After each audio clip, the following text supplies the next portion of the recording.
Central African Republic, located in the heart of Africa, is desperately poor. Obstacles present themselves at every turn, and most people live hand to mouth each day. Infrastructure like roads, access to water, communications, and electricity is far below many other African countries. And healthcare means one doctor for every 65,000 people. No electricity means no light, and no suction for removing blood during even the most basic surgery, a matter of life or death. Normally, I would like to do the operation quickly, because it's incarcerated hernia and they need operation quickly. We have the problem with the generator. It's not working. It needs operation, and I hope I have called with the telephone the people. We can do the fixing tomorrow morning, and so I hope at 8 o'clock, 9 o'clock we can do the operation. While people in the States lament turning 40 years old, people in Central Africa dream of making it past 40, which is about the average lifespan.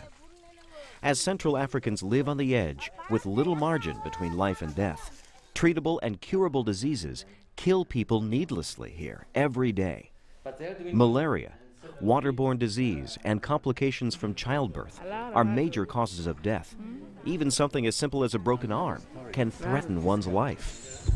Unfortunately, too late, but we saved his life, and he can use it like this, and we saved his other arm, so we think it is not bad. And it was simply a broken arm? Broken arm, which could have been treated just with a plaster and dressing and things like that. Few people know or care about Central African Republic, a forgotten land, a forgotten people. But because of people like you, things are changing. Right now. The Gallo Health Clinic has sprung up out of the dreams of many in the church who have watched helplessly as sickness and death have created a nightmare. Considering the challenges of building in CAR with most materials imported across substandard roads, the clinic is truly a miracle, a work of God. I never thought it would be so beautiful.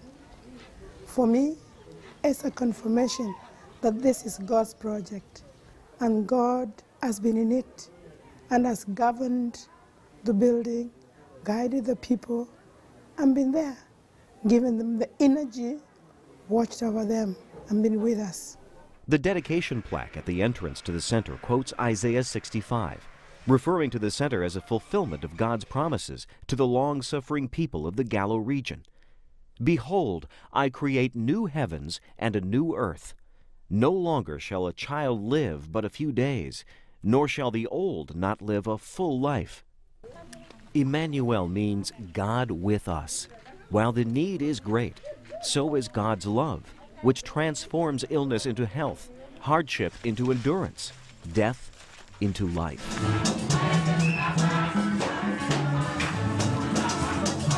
With the primary goal of lowering excessive mortality rates among mothers and children under age 5, the center serves as a core church ministry, coordinating education, prevention, and treatment.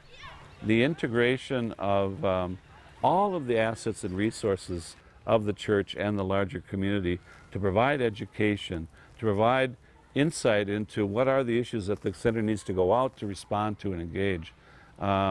And they, in turn, from the outside, telling the center, what it is that they need to be prepared for. These are all a part of a beautiful, larger whole picture of how Gallo will function, and we're quite excited. The clinic's goal is to emphasize health education and outreach through village education. The Mary Martha Women's Center, the seminary and Bible school, through pastors, evangelists, and health workers. Local NGOs and ELCA missionaries will collaborate in this effort as well. Yeah, there's a little girl over there. A couple little girls over there. They're school age. They're not in school today. They could be in this school in town, but they're not. They're out here helping their mother.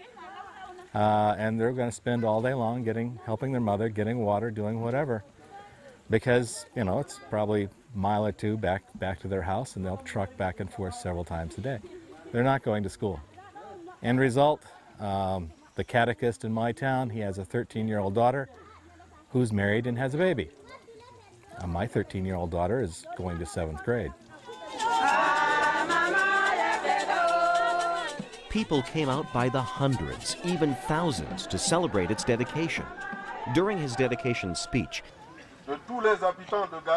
President Andrei Golicki announced that Emmanuel is for all the region's people, regardless of religion, tribal affiliation, or income status, and stressing that this is your health clinic. There is a people who live in 4 hours going to come all the way here, 20 kilometers, 30, to come here to get to see the doctor, and then we are going to do the reach out to educate the people in the village how to take care of themselves. So it's going to be a lot of things going to happen in this place. Villages will be empowered to establish their own health committees and select people to be trained as community health volunteers. Many international partners are coming together to make the Gallo Health Centre dream a dynamic and effective place for hope and healing. The first phase of the center is now in place, thanks to the generosity and prayers of many individuals and congregations.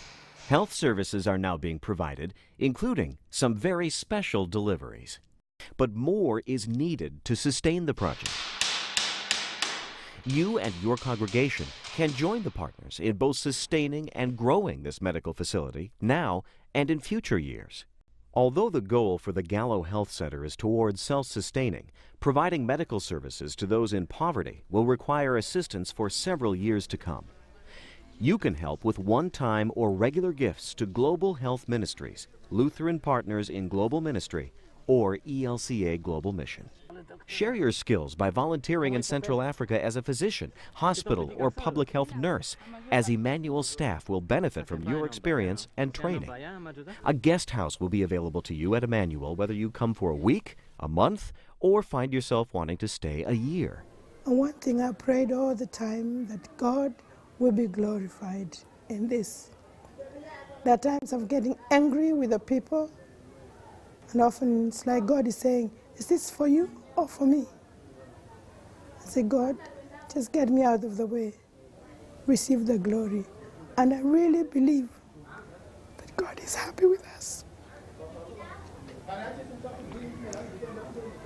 I believe that He rejoices with us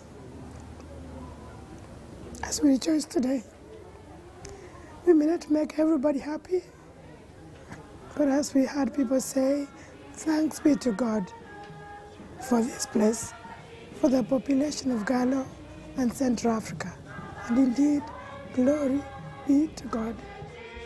God is with us all, and by the grace of God, Emmanuel will make all things new.